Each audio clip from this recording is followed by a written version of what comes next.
में सावन के पवित्र महीने में कांवड़ यात्रा आरंभ होने वाली है और इस बार कांवड़ यात्रियों की आस्था का सम्मान करते हुए उनके रूट पर प्रशासन ने बिल्कुल नया फैसला लिया है। तो वहीं कांवड़ यात्रा के रूट में दुकानदारों के नाम और उनकी पहचान को लेकर के वो फरमान जारी किया गया जिससे लेकर के अब सियासी घमासान मचा हुआ है। रिपोर्ट देखिए।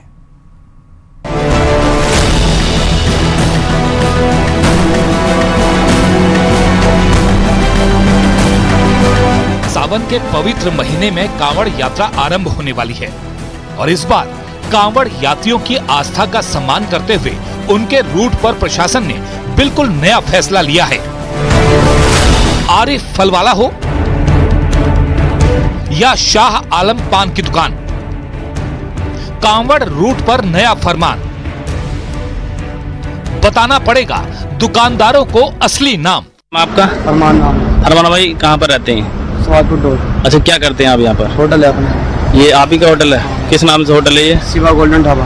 अच्छा, कितने दिन हो गए होटल को? होटल को हो गया 14-15 साल हो गए।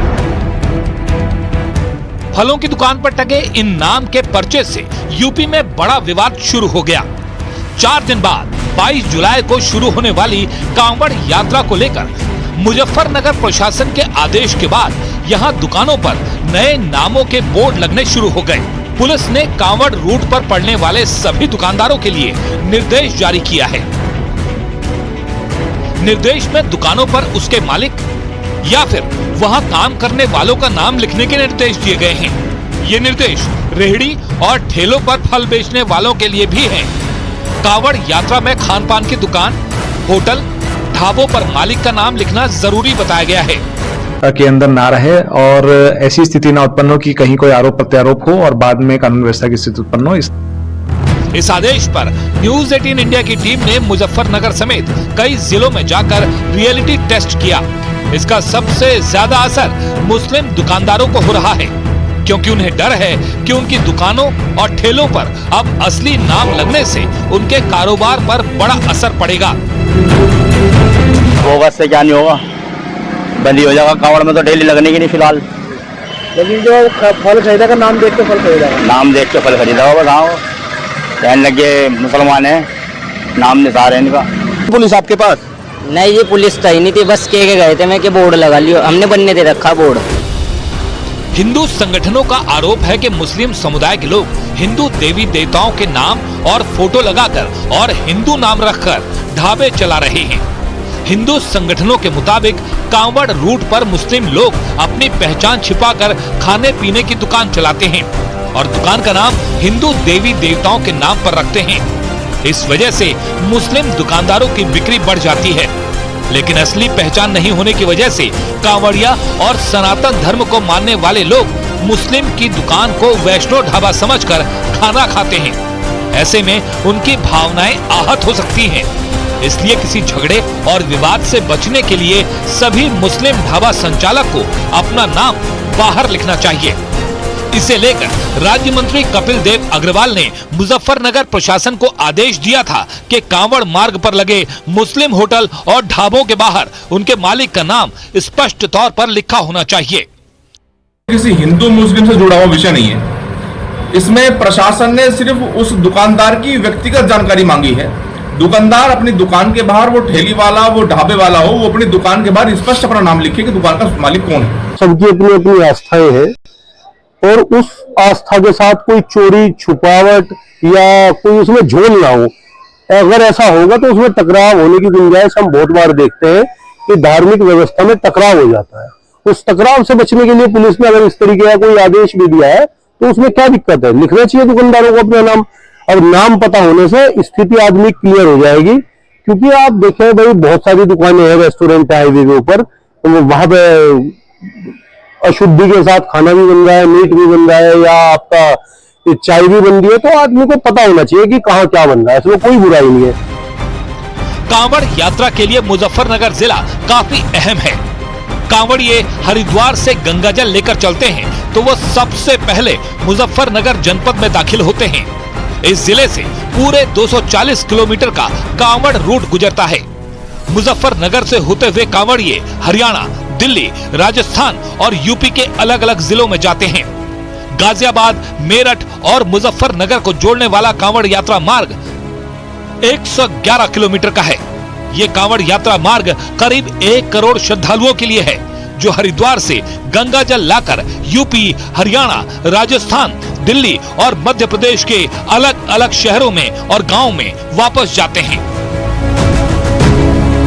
बागपत में भी प्रशासन के फैसले का स्थानीय दुकानदारों ने समर्थन किया है और उनका कहना है कि कांवड़ यात्रा के दौरान श्रद्धालुओं के आस्था का सम्मान करना जरूरी है।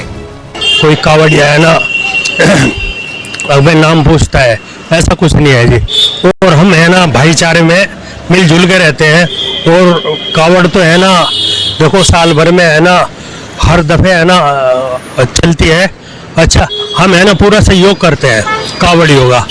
अच्छा मुजफ्फरनगर के बाद सहारनपुर और शामली में भी दुकानदार, रेहड़ी वालों को असली नाम लिखने का आदेश जारी किया गया है। प्रशासन के मुताबिक नाम को लेकर पहले भी कई बार विवाद हो चुके हैं, इसलिए ये आदेश देना जरूरी है।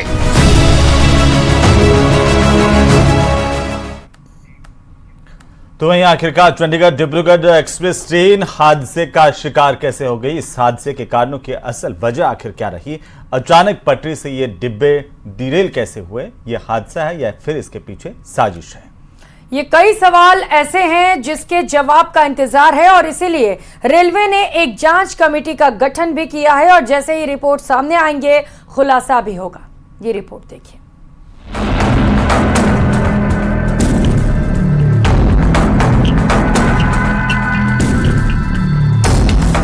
ये पलटे हुए डिब्बे, दौड़ते भागते लोग, ये तस्वीरें हैं गोंडा जिले की, जहां चंडीगढ़ से असम के डिब्रूगढ़ जा रही एक्सप्रेस ट्रेन डिरेल हो गई। इस रेल हादसे में कई लोग घायल हो गए।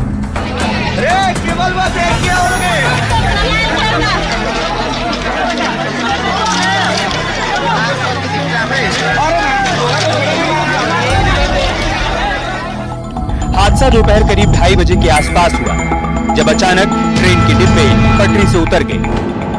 गोंडा में हुए इस रेल हादसे पर रेलवे की ओर से जांच के आदेश दिए गए। रेलवे ने इस घटना की उच्च स्तरीय जांच के आदेश दिए। कहा जा रहा है कि गोंडा में हुए रेल हादसे में डिब्रूगढ़ एक्सप्रेस के लोको पायलट ने धमाके की आवाज सुनी, इसलिए भी रेलवे ने इस हादसे की जांच का आदेश दिया है। इस जांच में इस बात का भी पता चलेगा कि रेल हादसे की असल वजह क्या थी। चंडीगढ़ डिब्रूगढ़ एक्सप्रेस ट्रेन हादसे का शिकार कैसे हो गई? इस हादसे के कारणों की असल वजह क्या है? अचानक पटरी से डिब्बे डिरेल कैसे हुए? यह हादसा है या फिर इसके पीछे कोई साजिश तो नहीं? इन सवालों के जवाब भी मिलना जरूरी है। सूत्रों से मिली जानकारी के मुताबिक प्राथमिक जांच के बाद ये बताया जा रहा है कि ट्रेन काफी धीमी गति से चल रही थी। यही वजह है कि हादसे में ज्यादा लोगों की जान नहीं गई। सरकार और प्रशासन का पहला फोकस घायलों की मदद पर है। उसके बाद हादसे के कारणों पर विस्तार से जांच की जाएगी। Bureau report, news 18।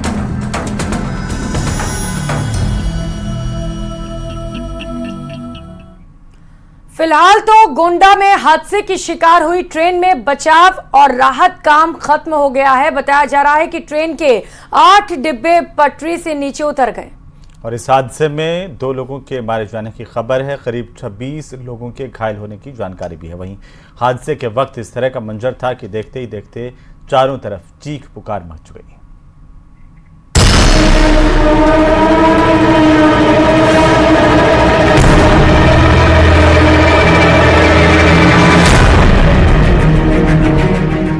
अचानक गड़गड़ाहट की आई आवाज और पलट गई ट्रेन।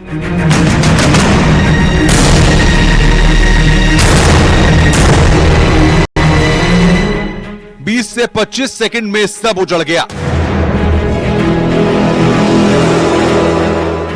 गोंडा में हुए ट्रेन हादसे में फिलहाल रेलवे की तरफ से अब तक दी गई जानकारी के मुताबिक कम से कम 10 से 12 डिब्बे पटरी से उतर गए थे।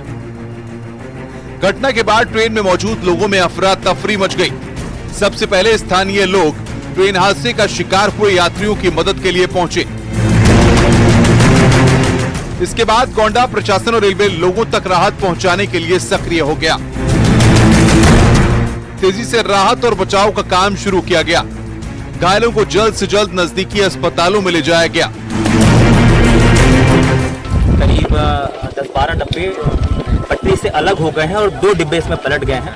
इस सूचना पे तत्काल जो हमारी पुलिस की फोर्स है वो मौके पे पहुंची और हमारी जो फायर ब्रिगेड की टीम है और जो प्रशासन के अधिकारी हैं और डीएम साहब, मैं, कमिश्नर साहब और डीआई साहब यही मौके पे मौजूद है। तत्काल पुलिस द्वारा रेस्क्यू अभियान चलाया गया और घायलों को तत्काल ट्रेन से निकाला गया, डब्बों से जो उसमें फंसे हुए थे। यहाँ के जो ग्रामीण हैं उनके द्वारा भी काफी सहायता की गई। घटना की जानकारी होते ही रेलवे के तमाम अधिकारी मौके पर पहुंच गए और रेस्क्यू ऑपरेशन शुरू किया गया। हादसे की वजह से इस रूट से गुजरने वाली 11 ट्रेनें डायवर्ट कर दी गईं और 2 ट्रेन कैंसिल कर दी गईं। गोंडा से सांसद और विदेश राज्य मंत्री कीर्तिवर्धन सिंह भी मौके पर पहुंच गए और राहत बचाव कार्य में तेजी लाने की बात कही गई।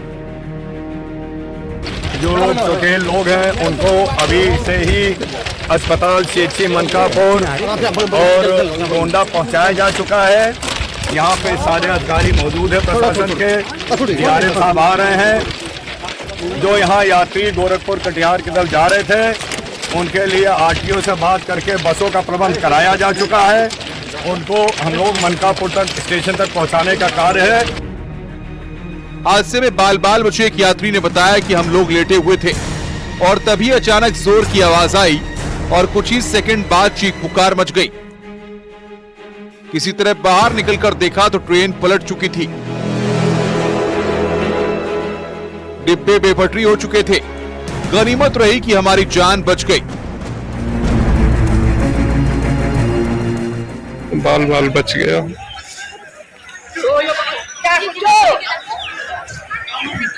एक ट्रेन एक्सीडेंट हो गया जिसमें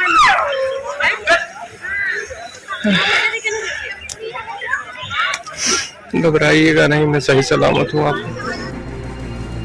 रेल हादसा गोंडा के मोतीगंज बॉर्डर के पास हुआ, जहां गोरखपुर होते हुए चंडीगढ़ से असम जा रही डिब्रूगढ़ एक्सप्रेस के डिब्बे अचानक पटरी से उतर गए।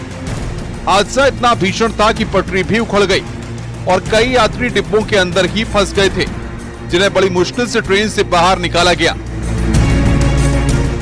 फिलहाल रेल मंत्रालय ने मृतकों के परिजनों को 10 लाख रुपए और गंभीर रूप से घायलों को 2.5 लाख रुपए और मामूली रूप से घायलों को 50,000 रुपए की सहायता राशि देने की घोषणा की है। Bureau report, news 18।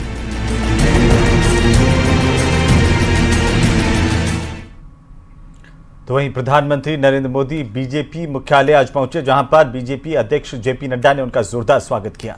PM Modi BJP office में लंबे समय से काम कर रहे कार्यकर्ताओं से मुलाकात करते नजर आए, उनसे बातचीत भी की। इनमें क्लर्क, चपरासी और ऐसे कई कार्यकर्ता शामिल रहे जिनका कोई नाम भी नहीं जानता। तो इस मुलाकात को लगातार तीसरे कार्यकाल के लिए प्रधानमंत्री मोदी के सत्ता में लौटने के बाद कर्मचारियों और कार्यकर्ताओं के काम के लिए उनकी सराहना के तौर पर देखा जा रहा है। प्रधानमंत्री नरेंद्र मोदी ने क्या कुछ कहा अपने संबोधन में, जरा सुनिए।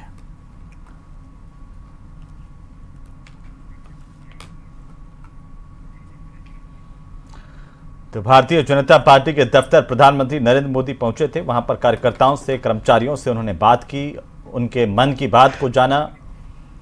और इससे पहले जब प्रधानमंत्री यहां पर पहुंचे तो उनका जोरदार स्वागत भारतीय जनता पार्टी के राष्ट्रीय मुख्यालय में किया गया। और इस दौरान राष्ट्रीय अध्यक्ष जेपी नड्डा ने प्रधानमंत्री का पुष्प गुच्छ भेंट करके स्वागत किया। और इसी के साथ एक मैसेज भी देने की कोशिश भारतीय जनता पार्टी की ओर से प्रधानमंत्री नरेंद्र मोदी की ओर से कि फिर चाहे वो कितना ही छोटा कार्यकर्ता ना हो, क्यों ना हो, बीजेपी के लिए महत्वपूर्ण है। और खबरों में आगे बढ़ते हुए देश के 4 राज्यों के 49 जिले मिलाकर भील प्रदेश बनाने की मांग जोर पकड़ने लगी है। और इस मांग को लेकर बांसवाड़ा के मानगढ़ धाम में आयोजित महारैली में राजस्थान, मध्य प्रदेश, गुजरात और महाराष्ट्र से हजारों की तादाद में आदिवासी समाज के लोग बांसवाड़ा के मानगढ़ धाम आज पहुंचे। ये खास रिपोर्ट देखिए।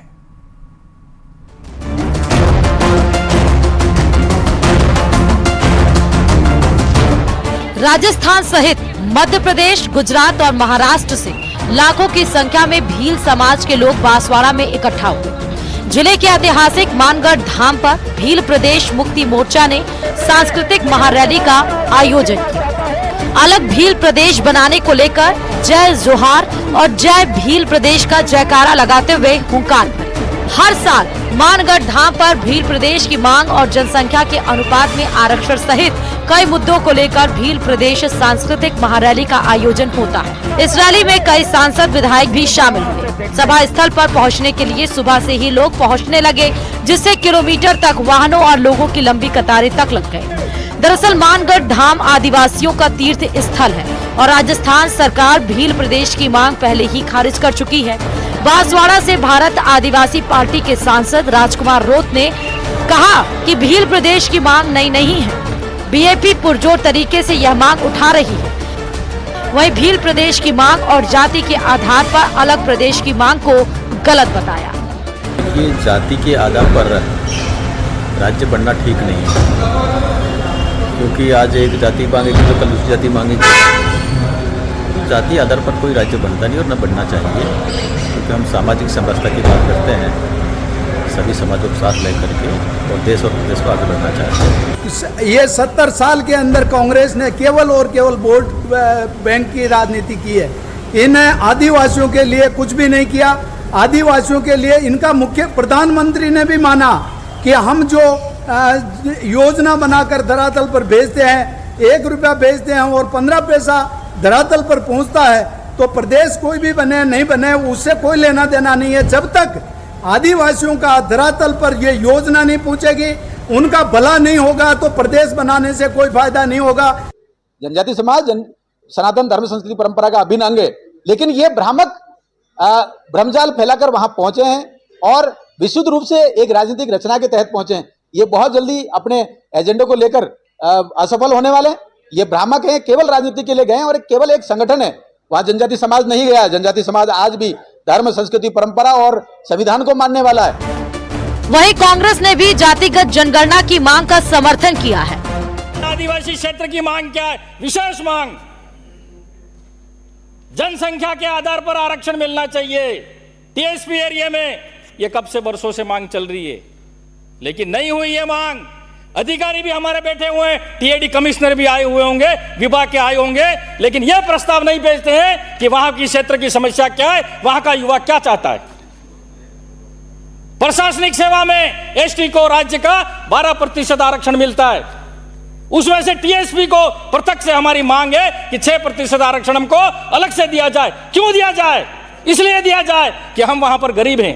भारतीय जनता पार्टी और आरएसएस की जो सोच है वो आज आदिवासियों को कमजोर करना चाहती है, आदिवासियों की जो व्यवस्था है उसको कमजोर कर रही है। इसलिए उन लोगों में आक्रोश है और वो जिस तरह की मांग कर रहे हैं, हमारी भी सरकार थी, हम सब लोगों को साथ लेकर चलते थे, तो इस तरह की बात पैदा नहीं हुई। आज किसी भी व्यक्ति को हो, किसी भी समाज को हो, किसी भी वर्ग को हो, अगर तो ज्यादा दबाया जाएगा, ज्यादा नुकसान पहुंचाया जाएगा, तो वो निश्चित रूप से ऐसी मांगे रखेगा।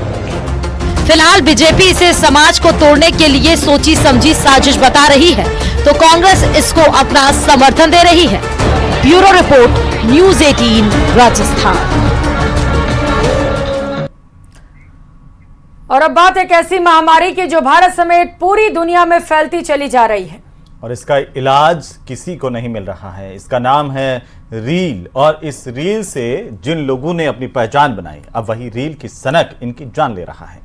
महाराष्ट्र के रायगढ़ में एक सोशल मीडिया इन्फ्लुएंसर रील बनाने के चक्कर में 400 फीट गहरी खाई में जा गिरा। इस रिपोर्ट में देखिए।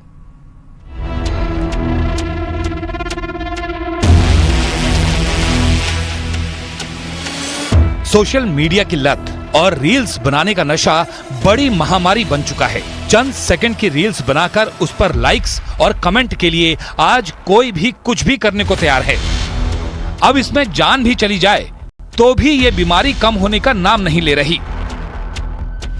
महाराष्ट्र के रायगढ़ में रील बनाते वक्त मुंबई की एक 27 साल की सोशल मीडिया ट्रैवल इन्फ्लुएंसर की मौत हो गई है। रायगढ़ में एक झरने की सुंदरता पर अन्वी रील बना रही थी। इसी दौरान अन्वी का पैर फिसला और वो 400 फीट गहरी खाई में जा गिरी। 27 साल की अन्वी अपने पेज पर ट्रैवल से जुड़े फोटो और रील्स शेयर करती हैं और उनके 3 लाख से ज्यादा फॉलोअर्स भी हैं। पुणे में भी एक लड़की का वीडियो सोशल मीडिया पर वायरल हुआ था। इसमें देख सकते हैं कि एक लड़की दूसरे लड़के का हाथ पकड़कर इमारत से लटकी हुई है। 2 से 3 मंजिल की ऊंचाई से ये युवती युवक का हाथ पकड़कर उल्टा लटकी हुई दिखी। ये 2 मंजिला इमारत है और लड़की का हाथ फिसलता तो उसकी जान भी जा सकती थी। कुछ दिन पहले महाराष्ट्र के धुले में रील्स बनाने का ये बुखार 2 दोस्तों को भारी पड़ गया। रील्स बनाने के चक्कर में जहां एक दोस्त की जान चली गई, वहीं दूसरा गंभीर रूप से घायल हो गया। हादसे से ठीक पहले दोनों चलती बाइक पर रील बना रहे थे। बाइक के पीछे बैठा दोस्त कैमरा ऑन कर वीडियो बना रहा था। जैसे ही बाइक चलाते शख्स ने कैमरा देखा, उसका ध्यान सड़क से हट गया और देखते ही देखते दोनों सड़क हादसे का शिकार हो गए। बार बार चेतावनी के बाद भी देश के कई शहरों में रोजाना लड़के सड़क पर खतरनाक स्टंट करते हैं और अपने साथ साथ दूसरों की जान भी खतरे में डालते हैं। कुछ दिन पहले ही दिल्ली पुलिस ने एक सोशल मीडिया इन्फ्लुएंसर को पकड़ा। इस लड़के ने पॉपुलर होने के लिए पुलिस बैरिकेड में ही आग लगा दी। तो हरियाणा के पानीपत का रहने वाला यूट्यूबर नीशू देशवाल खेती के साथ ट्रैक्टर से खतरनाक वीडियो बनाने लगा। इसी दौरान ट्रैक्टर बीच से टूटकर सीट के ऊपर आ गिरा। युवक के सर और छाती पर ट्रैक्टर का हिस्सा गिरने से मौके पर ही मौत हो गई।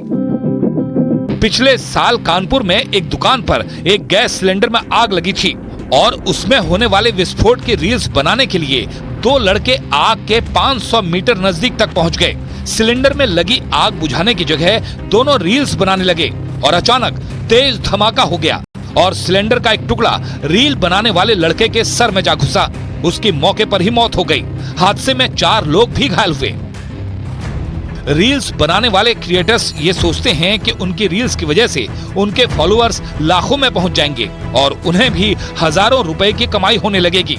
लेकिन परेशानी ये है कि आज रील्स बनाने वाले कई लोग कानून तोड़ने से भी नहीं हिचकते। कईयों की जान चली गई, लेकिन रील्स बनाने का सिलसिला खत्म ही नहीं हो रहा।